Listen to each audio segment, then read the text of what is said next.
What's up? How you doing? I hope you are well. So this week I was thinking about which Bible story to share with you, and I was led to the story of Rachel and her story with Jacob and Leah. So in the Bible there was a man named Jacob who fell in love with Rachel. She was written about as being gorgeous, and when Jacob asked her dad, Laban, for permission to marry Rachel, her dad was like, yeah, that's cool, but you have to work for me for 7 years and then you can get her. And Jacob did that. He loves her. He loved Rachel and worked for 7 years to marry her. And so on the night that he gets married, he parties, weddings, another thing. And he wakes up the next day next to Rachel's sister. Yes. Rachel's sister is named Leah. Leah is Rachel's older sister, actually. So he wakes up, he's like, oh no, what in the world? It was a whole thing, as you can imagine. But what happened was Laban had Leah sneak in to sleep with Jacob overnight. And as you can imagine, it was a hot mess. So Jacob felt bad and betrayed. And what Laban's reasoning was that the oldest daughter is supposed to get married first.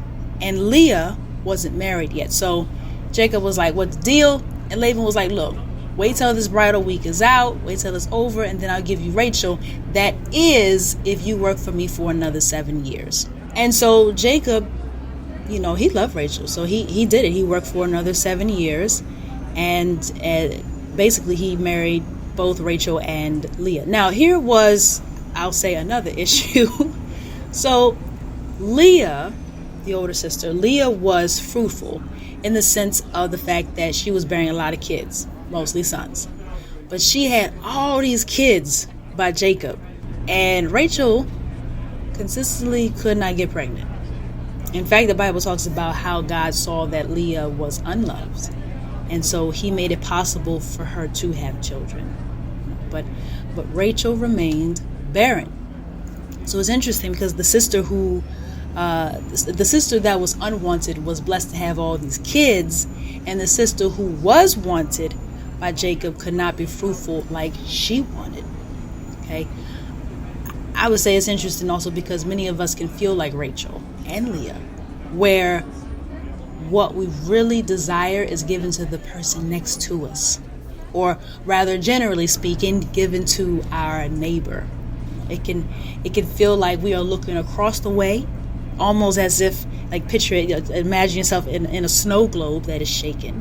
We can't get out of it, and we look through the glass out into what's going on in front of us, and we see those out there enjoying what we want, and we just can't seem to reach it at that time. I know that kind of got metaphorical for you, but that's, bear with me. So anyway, okay, so back to the story. Leah had what Rachel wanted, children, but Leah didn't have what Rachel had, love, romance, the love that Jacob had for Rachel. So years go by, and Rachel continues to be in this season of barrenness. I mean, she just cannot get pregnant. She's doing what she can, even to the point of allowing her maid, her servant, to sleep with Jacob to have children through her. And so I'm bringing this up because this week is in the season before the new year. Right? The new year starts next week. And I know that so many of us are hopeful about something potentially wonderful happening in our lives. Perhaps next year, maybe next year. You may be believing for something that you truly desire. Maybe you want children, like Rachel. Maybe you want financial freedom. Maybe you want to get married. Maybe you want to go back to school. Maybe you want to create an app or write a song. I mean, everybody desires something. That's something I've learned. Like, everybody desires something.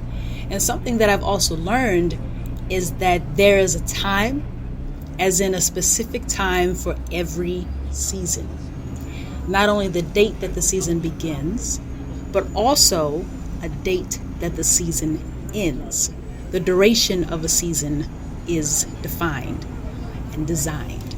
Okay, for example, if it typically takes 9 months for a child to grow in a womb and then to be born. Thus, that's the season of pregnancy.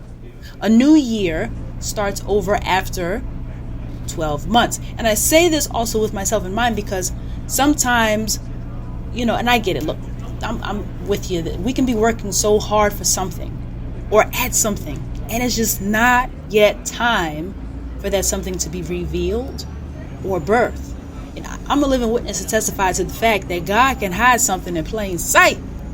And it's just not time for a person to know it until it's time for a person to know that thing. I'll never forget, I went to school and studied music, acting, theater, and filmmaking, script writing as well. And I did those things and still do those things, was doing those things separately.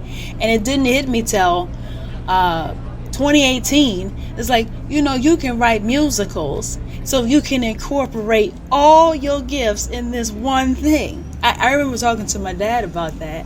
I was like, how is it that, I've been doing all these things and it didn't hit me?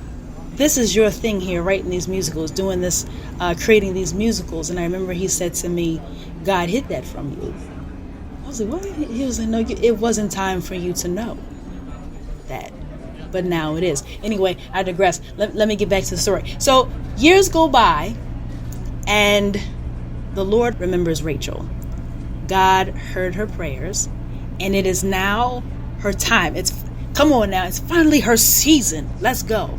And she was praying for a hot minute. Having fights with Jacob about not having kids. But the Lord finally remembered Rachel and opened her womb so that she could have a baby. Now, when she has this kid, here's the thing. The child that she was destined to have, the child that she had then at that time, was destined to do something extraordinary at a certain time in history.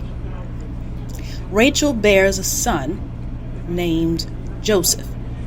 And Joseph had a gift. Well, he had many gifts, actually, but one gift in particular was the gift of interpreting dreams. This was a very helpful gift for Joseph. Okay. And now, Joseph's story is a story for another day. I could tell a story. To be real with you, I feel like so many people have told the story of Joseph. He's a very popular person in the Bible. They've made productions about Joseph. I can think of 2 musicals and 1 movie depicting this man's story. But here's where I'm getting at. When Joseph grew up, Rachel's son, well, now she was waiting for this kid, finally has him. When he grows up, he becomes an ambassador during a time of need, a famine in the land. And it was Joseph who was destined to be the man, to be that guy at that time in history to help with that need. So let me circle back to Rachel here and then circle back to you. Rachel was in a waiting period for a very long time. First of all, she was waiting on her man to marry her. Then when she finally got that, she waited years to have her first son. So she had another one as well. Now that's a story for another day too. And so the wait wasn't easy, but she kept the faith. She kept praying, and God remembered her. And God blessed her with her heart's desire.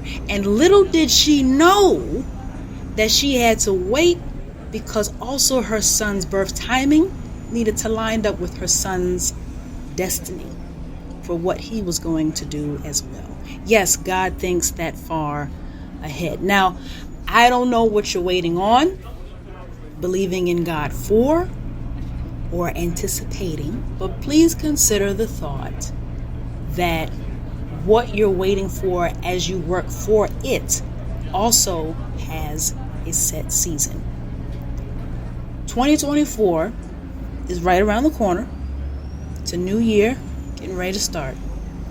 And who knows, you might feel like Rachel, seeing your neighbor and your loved ones living your dream, or at least it may look like it, right? Because Leah's life wasn't perfect either. I mean, hello, the story could flip both ways. Leah could look at Rachel and be like, hey.